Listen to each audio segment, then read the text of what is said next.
Oi, gente! Tudo bem com vocês? Então, pessoal, no vídeo de hoje a gente está com a presença ilustre aqui do Primo Rico. Se você estava em uma caverna nos últimos anos e não conhece a ilustre figura do Thiago Nigro, o Thiago tem o maior canal de investimentos aqui no YouTube, então é uma grande satisfação estar com você aqui no canal, te apresentar para alguém que esteja perdido, que não saiba ainda quem é o Primo, e vamos bater um papo hoje falando um pouco sobre investimentos, qual que é o jeito Primo Rico de investir, que eu acho que é um jeito que você acredita que a maioria das pessoas deva pensar sobre investimento, é isso, Primo? Na verdade, eu vou dizer que, primeiro, é uma honra pra mim, ok? Obrigado. Poxa, eu queria muito gravar com você, faz tempo que a gente conversava já, você é uma pessoa que eu admiro pra caramba, Obrigado. Já assisti muitos conteúdos seus, já me ajudou bastante, inclusive, mas... Quando a gente tá falando do jeito Primo Rico de investir, etc., é o jeito que invisto e eu não acho que é a melhor forma para todas as pessoas. Eu acho que é a melhor forma para mim. Porque eu sou uma pessoa que eu me dedico muito a isso. Sou uma pessoa que eu gosto acima da média. Sou uma pessoa que tenho tempo acima da média para focar nesse tipo de conteúdo. E eu também tenho um patrimônio acima da média. Então eu posso me dar o luxo de diversificar de uma forma um pouco diferente e aplicar para um prazo pensando de forma também diferente. Mas para mim é a melhor forma de investir. Beleza. Tá? Bom, vamos lá. O que eu... Antes de eu chegar na conclusão de qual é a minha metodologia de investimentos, eu fui evoluindo e aprimorando ela. Né? Então, quando eu comecei, por exemplo, eu achei que eu ia ficar rico em uma semana e eu perdi tudo que eu tinha em uma semana. Eu quebrei na Bolsa de Valores. Né? Porque Isso foi day trade, alavancagem? Cara, eu quebrei porque... Sabe aquela coisa de... Quando você começa, você acha que investir é você pegar esse dinheiro e multiplicar por várias vezes e rápido. Então, eu lembro que eu tinha comprado algumas ações e estava oscilando muito pouco, 2% ao dia, e eu olhava para opções e eu via as opções oscilando 200% no dia. Eu falava, cara, imagina se eu tivesse investido nisso. Então eu fui guiado pela ganância, eu era um completo ignorante no assunto e eu perdi tudo em uma semana com opções de Petrobras. Né? Só que isso daqui foi bom, de certa forma, porque eu quebrei lá atrás e não hoje, não é? E eu acho que a vida sempre te dá 3 caminhos, que é você aprender alguma coisa, fazer alguma coisa, não fazer nada, e eu optei por aprender. Né? E aí eu fui evoluindo, trabalhei no mercado financeiro, poxa, assessorei mais de 5 mil investidores na época, então fui aprendendo não só com a minha vida, mas com a vida de vários investidores diferentes, e eu fui trader também durante muito tempo. Fui aprimorando, fui vendo o que funcionava e o que não funcionava para mim, até que depois fui acumulando mais capital, fiz um acordo com os meus sócios na época, atingi minha liberdade financeira, e aí com um patrimônio maior eu fui desenvolvendo tudo até chegar na forma que eu acredito que é a melhor e a mais sólida para mim daqui para frente, para os próximos anos, né? Bacana. Que aí você me deu esse nome carinhoso aí, o jeito Primo Rico de investir, né?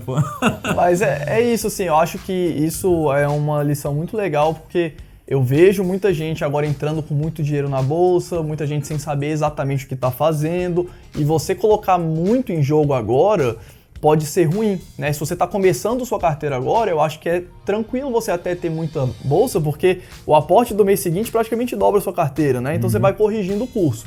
Se você já tem um patrimônio e você vai muito rápido para a bolsa, o seu erro no começo que você vai cometer, não tenha dúvidas, vai custar muito caro.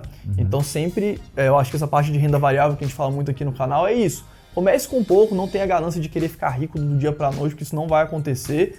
O que vai acontecer é você investindo cada vez melhor, sabendo o que você está fazendo, mais tranquilo e sempre ficar ali confortável com o risco que você está tomando. Né? Exatamente. E eu acho que você falou uma coisa legal, as pessoas elas confundem possibilidade com probabilidade, né? Sim. Você falou, a gente não fica rico da noite pro dia. Dá pra ficar rico da noite pro dia. Mas, cara, a probabilidade, isso aconteceu muito pouco. Então eu jogo mais com a probabilidade do mercado financeiro. Então eu cheguei à conclusão que hoje a minha carteira de investimentos ela tem que ser dividida em 4 partes. Não é? Então eu olho para minha carteira como uma pizza e eu olho para ela sob a ótica de 4 classes de ativos diferentes. Não é? Então eu tenho uma parte da minha carteira em ações no Brasil, uma parte da minha carteira internacional, uma parte da minha carteira fundos imobiliários e uma parte da minha carteira em caixa. Vamos começar então pela parte mais fácil, a parte do caixa. Você deixa aonde? Tesouro Selic, fundo com taxa baixa? Como é que você vê essa parte de liquidez? Tá, primeiro, uma coisa que eu acho importante é por que eu divido a minha carteira. Tá, beleza. Porque, veja só, eu acredito que se você fosse criar uma estratégia em que, poxa, você quer ter 50% do seu patrimônio em ações e 50% em renda fixa, o que acontece? Com o passar do tempo, se você passar por uma crise de mercado, a sua parcela de renda variável ela pode diminuir para, por exemplo, 25% da sua carteira e você ter 75% de renda fixa. Ao mesmo passo em que, quando você passa por um momento de mercado muito forte, um bull market, por exemplo, o oposto acontece. Então, quando você olha para essa carteira e você quer ter 50% em cada classe, você rebalanceia o seu portfólio constantemente. E vendo historicamente, isso daqui faz sentido, porque tira um pouco da emoção, né? Te faz tomar decisões mais racionais e você acaba comprando ações no momento difícil de mercado, no momento de muita crise, de muito medo, e você às vezes vende também em momentos de euforia. Então, no longo prazo, isso daqui te ajuda. Só que aí eu comecei a entender quais são as 4 classes de ativos que eu iria olhar.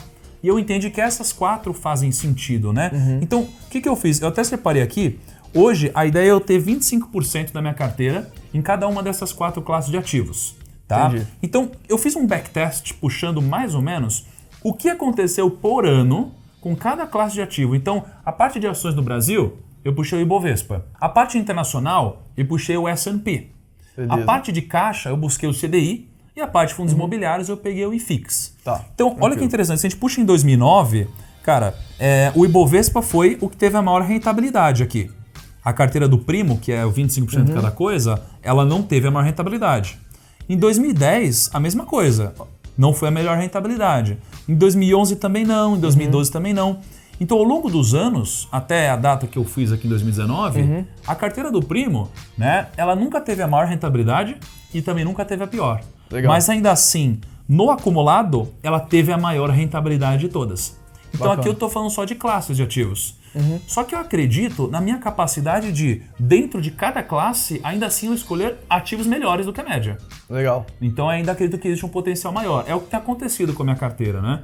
Essa estratégia eu acho interessante porque, basicamente, é o que eu falo pro pessoal. É o seguinte, primeira coisa que você faz para montar... Eu falo, pessoal, antes de investir, antes de comprar qualquer ação, faça um desenho da sua carteira. O primeiro desenho que você tem que fazer é isso que a gente chama de macroalocação. O que vai para cada classe de ativo. Definiu essa porcentagem, dentro de cada uma dessas classes, você dá peso para cada um dos ativos. Porque uma vez que você desenhou a sua carteira, a única coisa que você tem que fazer é seguir o plano, né? Então, tal classe subiu, outra classe caiu, você vai aportar na classe que está mais para trás. Dentro dessa classe, você vai comprar os ativos que estão mais para trás do que aquilo que você definiu. Então, se é ações... vou comprar ações, mas qual peso é para cada um dos ativos? Vou comprar os ativos que estão mais para trás. Então, individualmente nos ativos, você também acha isso? Definir uma porcentagem para cada um deles e ir correndo atrás do que você definiu ou não? Individualmente nos ativos? Cara, eu não tenho uma regra específica para ativos individuais. Eu, inclusive, sou uma pessoa que não tem uma cabeça de diversificar muito, porque senão eu acredito que essa diversificação vira pulverização. Então eu tenho a filosofia de que eu prefiro entender muito sobre as poucas empresas que eu tenho do que não entender nada sobre todas elas, né? Eu acho que isso daqui te faz ter mais consciência em momentos de crise do que você deve fazer ou de se você deve se assustar ou não. E em momentos de euforia você ter uma consciência também de será que isso aqui talvez já não tenha passado um pouco do ponto? E pouca diversificação é quanto? Só pra gente ter uma ideia de grandes números assim. Cara, assim, eu diria que em renda variável, a minha maior posição hoje, ela deve ter mais ou menos uns 25% da carteira de renda variável. Entendi. Tá? Só que eu acho que antes de entender a parte específica, qual que é o meu objetivo para cada uma dessas 4 classes, né? Primeiro, ações, eu acho que não tem nada mais rentável do que negócios. Então, por isso que eu tenho que ter. Quando a gente está falando de ações internacionais, acho que não tem nada mais rentável do que negócios em dólar.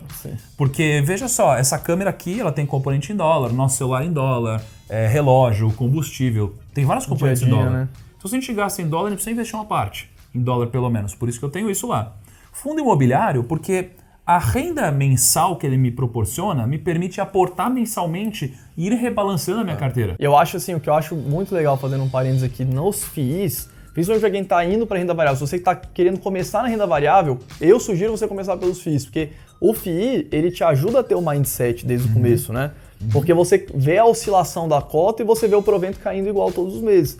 Então acho que ajuda o investidor, acho que às vezes as ações distanciam um pouco, porque às vezes as ações distribuem só uma vez por ano, ou um pouco mais espaçado, e a pessoa fica muito atentada na cotação. O FII fica bem mais óbvio ali, que cada dia vai vir uma bola de neve que está cada vez um pouquinho maior. Exatamente. E aí, eu acho que uma coisa que foge um pouco do senso comum é o porquê eu tenho ações não, porque eu tenho dinheiro em caixa. Quando eu digo caixa, eu digo na verdade renda fixa. Só que o meu motivo eu acho que não tem nada que enriquece mais do que o caixa. Mas como assim, né? É que eu acho que não tem nada pior do que você passar por uma crise ou por uma grande oportunidade e você não ter dinheiro para aproveitar. Porque você já investe há muito tempo. Você tem um mindset, você está preparado, você tem mais consciência, você tem uma carteira super diversificada. Só que quando você olha para a grande massa, quando a pessoa tem todo o patrimônio da vida dela em ações ou em renda variável e ela passa por uma crise, essa pessoa vira uma torcedora. Entendeu? Então, se eu também não tenho tanto dinheiro e eu tenho todo o meu dinheiro em renda variável, eu posso até ter discernimento. Mas às vezes eu posso estar com medo do meu filho perder a escola, entendeu? De eu não ter dinheiro para pagar o plano de saúde. Então, como todo o meu dinheiro está lá, eu não posso fazer nada que não seja torcer. Eu acho que isso daqui te tira um pouco do jogo. Por isso que ter um dinheiro em caixa para mim é tão importante. Para eu poder aproveitar oportunidades ou, quando passar por uma crise, eu poder comprar a Ambev que você gosta tanto a um preço que é impossível num ambiente normal, né? Eu acho que essa questão da tranquilidade, eu sempre falo, pessoal, muita gente quer ter 100% em renda variável, eu acho que não é o ideal. O ideal, você pode até um dia ter 100% em renda variável, mas eu acho que se você está principalmente começando ou, assim, nem começando, eu dou exemplo, eu falo assim, tem gente que renda variável não é para ele. Eu acho que todo mundo deveria ter, mas tem certos casos que é melhor você ter só renda fixa, porque você não tem um emocional, né? E você ter uma parcela do seu patrimônio em renda fixa e ao mesmo tempo uma parcela em renda variável e ir equilibrando isso ao longo do tempo, eu acho que é o que funciona melhor para a maioria dos investidores de fato. Você tem uma tranquilidade, nessa euforia todo mundo quer ter bolsa. Lá em 2016, quem queria ter bolsa? Ninguém queria ter bolsa.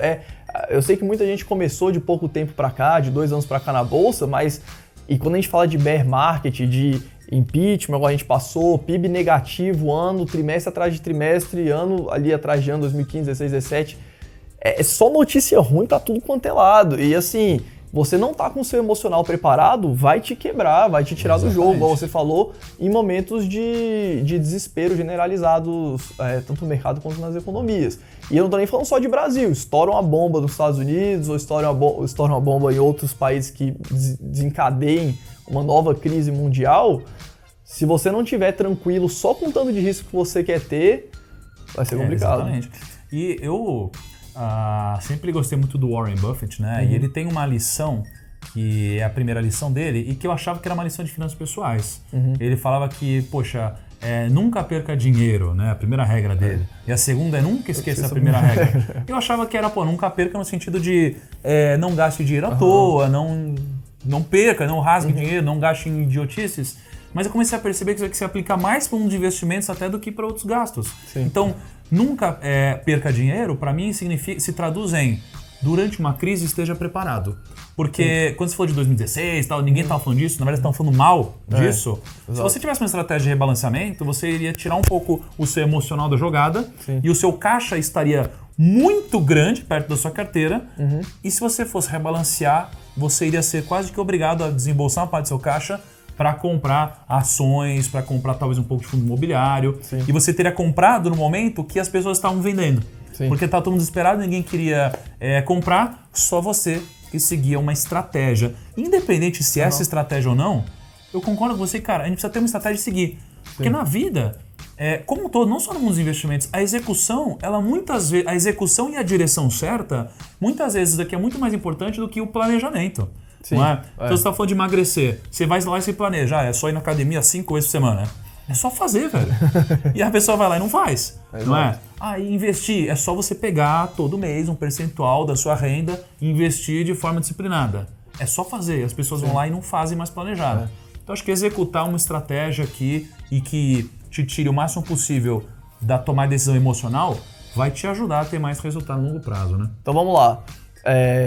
Grande desenho da carteira, beleza. Investimento exterior porque você que é estar com uma parte razoavelmente boa do seu patrimônio lastreada em dólar, em ativos reais em dólar, economia real em dólar. Então, essa é a tese da parte de investimento exterior.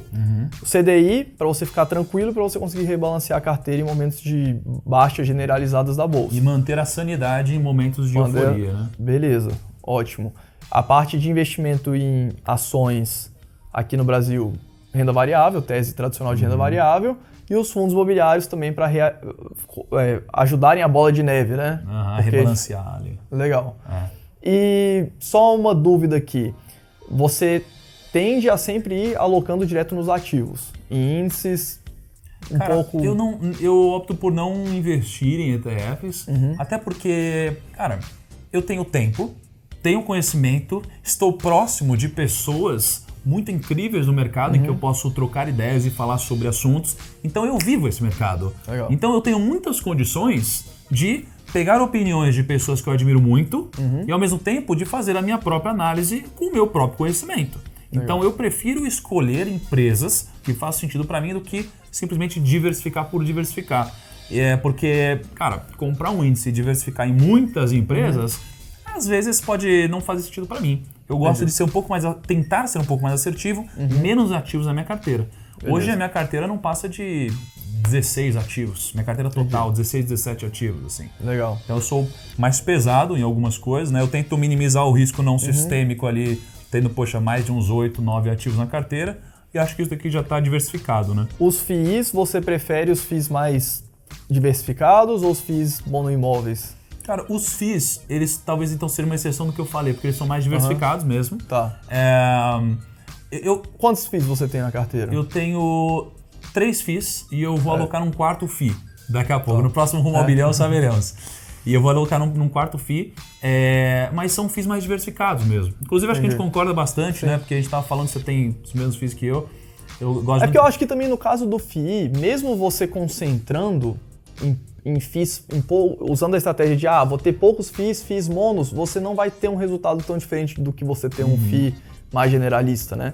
Que acaba que o aluguel que você recebe proporcionalmente ele é muito parecido. A única coisa que você vai estar fazendo, investindo em FIIs monoimóveis, é você correndo muito mais risco porque você tem um ativo ali, mas acaba que o seu resultado é o mesmo, né? Então a gente não tem você acaba não sendo remunerado por concentrar. Eu acho que é mais ou menos isso. Faz mais sentido nos FIIs você ter uma carteira com os FIIs mais diversificados, multi. Eu até falo, pessoal, não tem nenhum problema você ter FIIs monos na carteira, mas tenha o centro da sua carteira em FIIs diversificados. Exatamente por causa disso. Se você quiser ter um ou outro pontual FII mono, acho que pode fazer sentido, mas desde que você tenha primeiro os FIIs que são mais diversificados.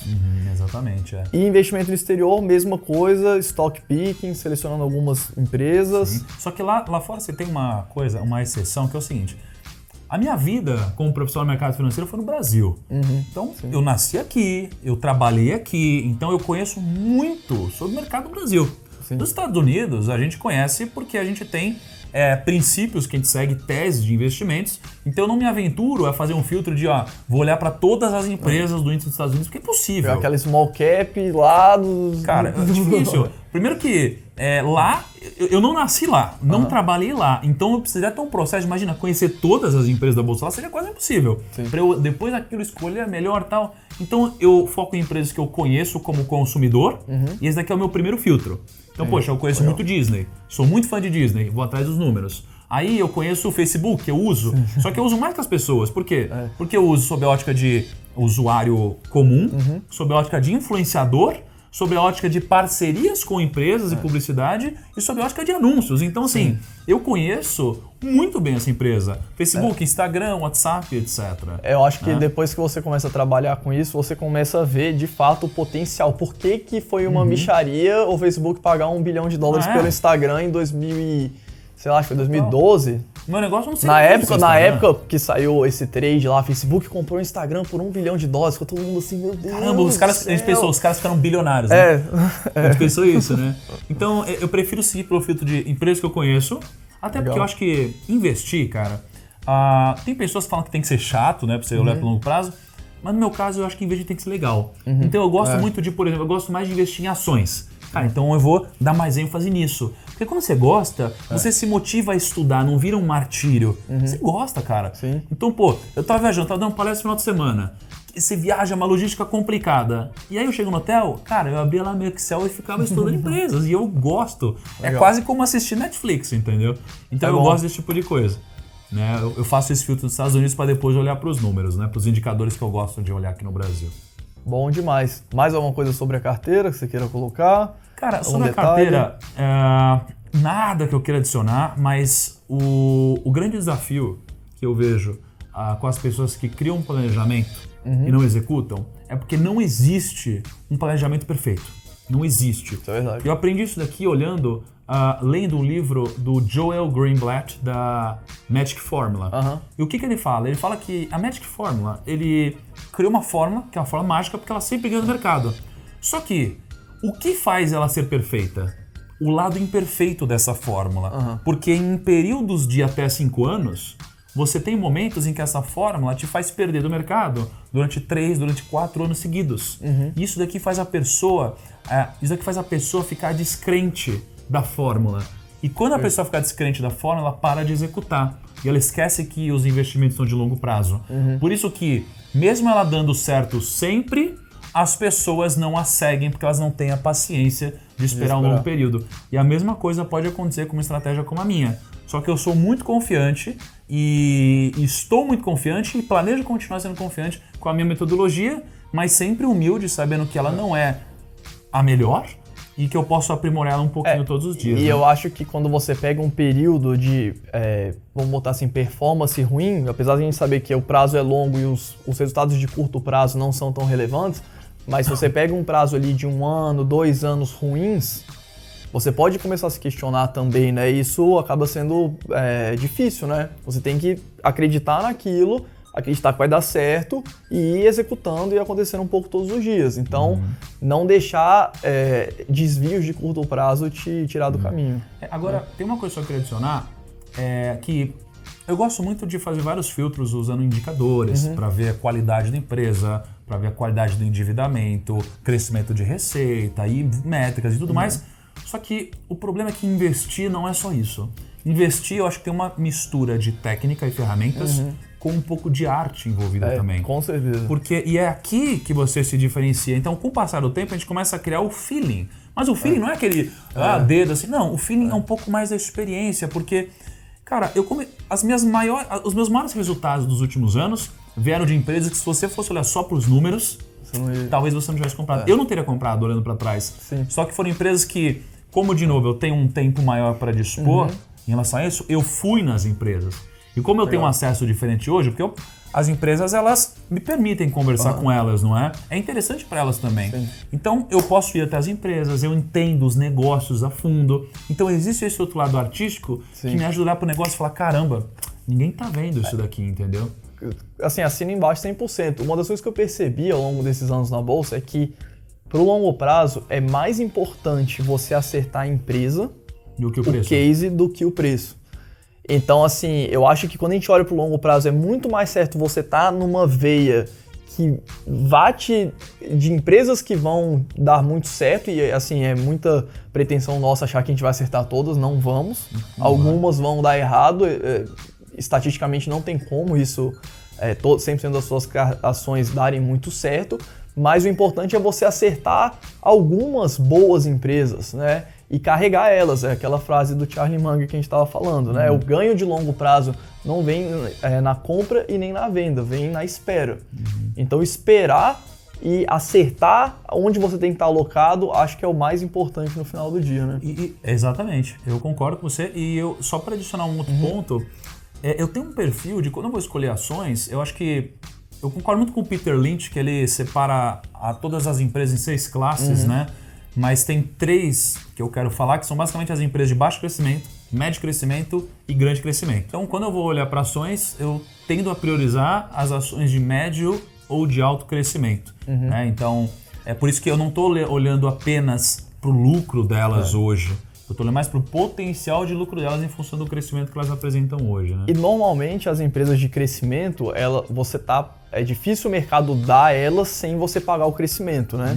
Então você acaba pagando o crescimento de alguma forma. Como é que você vê isso? Porque normalmente as empresas de alto crescimento, elas têm múltiplos muito altos, o mercado espera muito delas. Como é que você vê isso na hora que você aloca? Você acaba acreditando que elas vão superar as expectativas? Ou como é que você vê isso? Eu vejo sob 3 pontos de vista. Tá? 3 pontos de vista não, mas 3 filtros que eu passo. O primeiro filtro é um filtro de market cap. Esse para mim é muito importante, porque eu vejo muitas pessoas comprando ações muito grandes e óbvio que elas podem crescer, mas cara, é meio difícil imaginar que a Apple ela vai multiplicar por 10 vezes ou 100 vezes em um ambiente médio ou até longo. Agora uma empresa menor ela tem espaço. Sim. Então o primeiro ponto é precisa ter espaço para ela crescer, não é? Esse é o primeiro ponto. Segundo ponto, setores que eu conheço. Cara, eu trabalho no mercado financeiro há muito tempo. Então quando eu estou falando do mercado financeiro, eu conheço um pouco mais que a média para ter um feeling de se isso daqui faz sentido ou não. E sempre olhando sob a ótica do cliente. Então, falando um pouco de Banco Inter, por exemplo, cara, eu conheço o Banco Inter sobre várias óticas. Você entrou no IPO do Banco Inter? No IPO do Banco Inter. Fez alguns aportes depois também? Fui fazendo aporte, fiz subscrição, etc. Só que olha só no Banco Inter. Cara, eu trabalho no mercado financeiro. Além disso, eu trabalho na internet no mercado financeiro. Então eu consigo sentir eu consigo ter um feeling de como os usuários estão se posicionando em relação a isso. De repente todo mundo tá falando de Banco Inter. Cara, peraí, tá todo mundo falando, tem alguma coisa aí. Eu conheço o mercado financeiro, eu conheço outros cases parecidos. Faz sentido isso pra mim. Legal. Só que, obviamente, não é porque eu acho que faz sentido e o mercado já coloca um preço nisso que faz sentido pagar qualquer preço pelos ativos. Esse é outro ponto. E depois um outro ponto é a gestão, é você conversar com as pessoas. Nem todo mundo tem essa oportunidade, por isso até que eu tenho um quadro que eu visito as empresas. Mas, cara, conversar com as pessoas, apertar a mão das pessoas e sentir como eles pensam, me dá um filtro muito bom também. Com certeza é diferente. Agora, obviamente, cara, tem outros indicadores, métricas, mas que, enfim, nem vou entrar muito aqui, mas que são bons indicadores para olhar se a empresa, cara, pode passar por um grande problema no curto prazo ou não. Né? Então, isso daqui é o que eu levo em consideração para comprar uma empresa de alto crescimento. Né? Eu acho que essas empresas, principalmente essas de tecnologia que estão surgindo, o Banco Inter, Nubank, que em tese é até maior. Bank. Enfim, algumas vão abrir capital ou não. É um case meio que o futuro ele é bem... Ninguém sabe. Então, assim, você tem uma expectativa, mas você tem uma possibilidade muito grande também, né? De superar muito o que o mercado vem esperando. Então, acho que é muito esse jogo de você conseguir saber o tanto de risco que você está exposto. Eu falo muito com o pessoal assim, o pessoal me pergunta muito de Oi, de umas empresas que são um pouco mais controversas, a Oi está em recuperação judicial. E eu falo, pessoal, invista com consciência. Você quer ter uma empresa um pouco mais arriscada ou uma empresa de turnaround, dimensione esse risco na sua carteira. Veja o que faz sentido para você nesse momento, porque eu vi um post um dia desse cara falou assim, vendi meu Gol, comprei em OIBR e tô esperando virar Corolla. Nossa, não, isso daí é... Quanta coisa errada tem nessa frase? Tem muita. Mas tem uma coisa também que eu faço. E virou uma Caloi. Esperando o Corolla e comprei uma Caloi, tá ligado? Ou comprou um... Barra forte. Tem uma outra coisa também, cara, que eu gosto de olhar para empresas que o mercado não consegue olhar. Não é que não quer, é que ele não consegue olhar. Questão de liquidez. Em questão de liquidez, em questão de tamanho de empresa. Então, cara, se você pegar a Sync ali quando a gente comprou, ela devia estar valendo 300, 400 milhões de reais. Cara, um fundo, ele não iria colocar um analista na época só para olhar para a Sync, entendeu? Sim. Porque se fosse comprar, ele ia comprar a empresa inteira. Hoje, que ela já está um pouco maior e já dá para começar. E teve movimento, entrou meio que na moda aí, outras pessoas olham. E tem outras empresas também menores que eu olho, não é? Mas para evitarmos alguns problemas, vamos manter elas aí em stand-by. Então eu gosto de empresas que tem um espaço e que tem muita assimetria. Porque quando a empresa ela é pouco acompanhada, cara, na boa, se você olhar para Itaú, mais que existam oportunidades, ou às vezes não, etc., você tem muita gente grande com muito conhecimento olhando, então é o que eu falo, tem menos espaço. O que eu falo muito da eficiência do mercado, né? Quanto maior o ativo, quanto mais liquidez tem, quanto mais gente tem, mais eficiente o mercado é. Se você pega uma small cap que tem menos de 1 bi de valor de mercado, tem pouca liquidez, pouca liquidez para o mercado institucional, mas muita liquidez para a pessoa física, você começa a ter algumas discrepâncias sim entre a eficiência do mercado e o quanto que a cotação está ali acontecendo todo dia. Quando você vai para um ativo muito grande, muito líquido, muito investidor institucional, é muito dinheiro em cima da mesa se o ativo não estiver bem precificado, né? Sim, total. Então, quanto menor o ativo, menor a liquidez, menor a eficiência. Então, você pode explorar isso de alguma forma, né? E as pessoas elas falam muito mal de ativos que não têm liquidez, mas, poxa, você tem... Foi o Charlie Munger ou Warren Buffett que falou sobre, cara, compra ativo como se você fosse ter um mercado fechado por 10 anos, né? Sim. E, cara, de fato, quando eu tô comprando uma empresa dela, eu não tô comprando pra fazer um trade. Sim. Então, cara, eu não tô nem aí. Assim, óbvio que seria melhor se eu pudesse sair caso precisasse, mas eu compro esperando um fluxo de caixa futuro e crescente, entendeu? Legal. Então, pra mim, não ter liquidez é bom nesse caso, porque eu tenho mais espaço pra aproveitar oportunidades, né? Primo, que é um cara que lê muitos livros, vou te recomendar um livro aqui então, chama, acho que é 100 Beggars. Já ouviu falar nesse livro?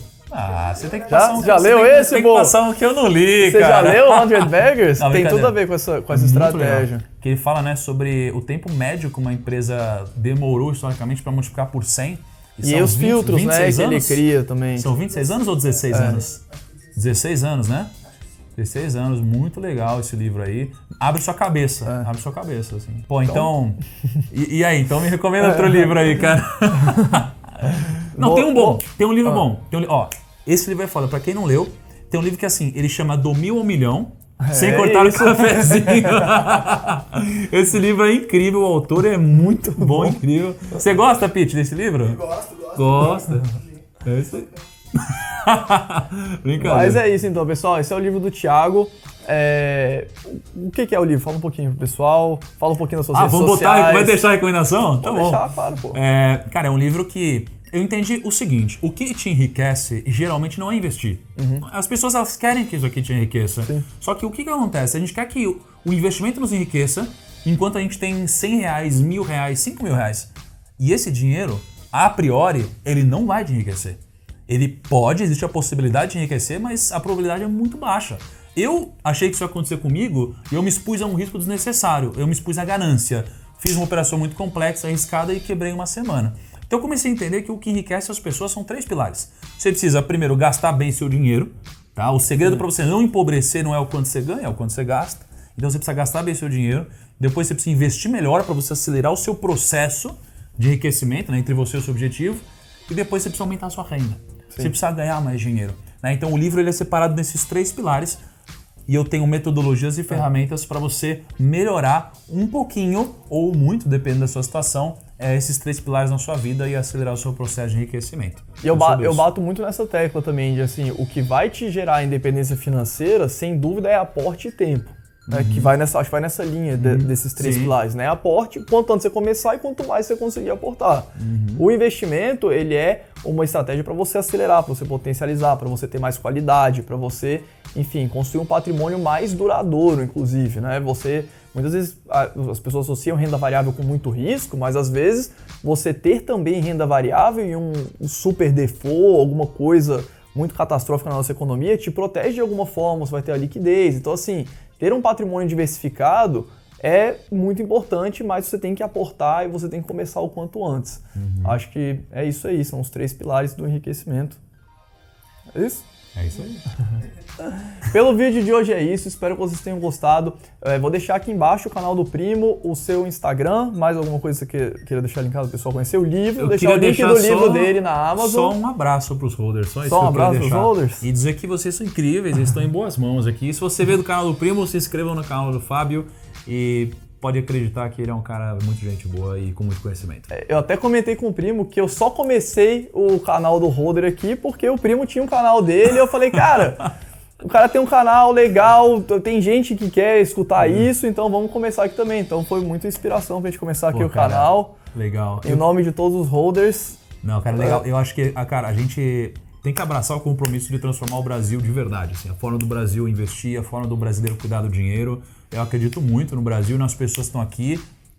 Ademais do que as pessoas costumam falar. E, cara, esse tipo de conteúdo que você faz aqui faz toda a diferença, ajuda o brasileiro. E com certeza vai ter gente que nem vai se ligar que você virou a chave da transformação na vida delas, mas lá no futuro, quando elas estiverem velhinhas, elas vão ter mudado, vão ter um resultado melhor. E às vezes nem vão lembrar que veio de você, mas você vai ter feito um bem danado. Então, parabéns pra você e parabéns pra vocês que estão aqui também. Então é isso, pessoal. Valeu. Opa, sorry. Não, é isso. Valeu. Valeu. Thumbnail!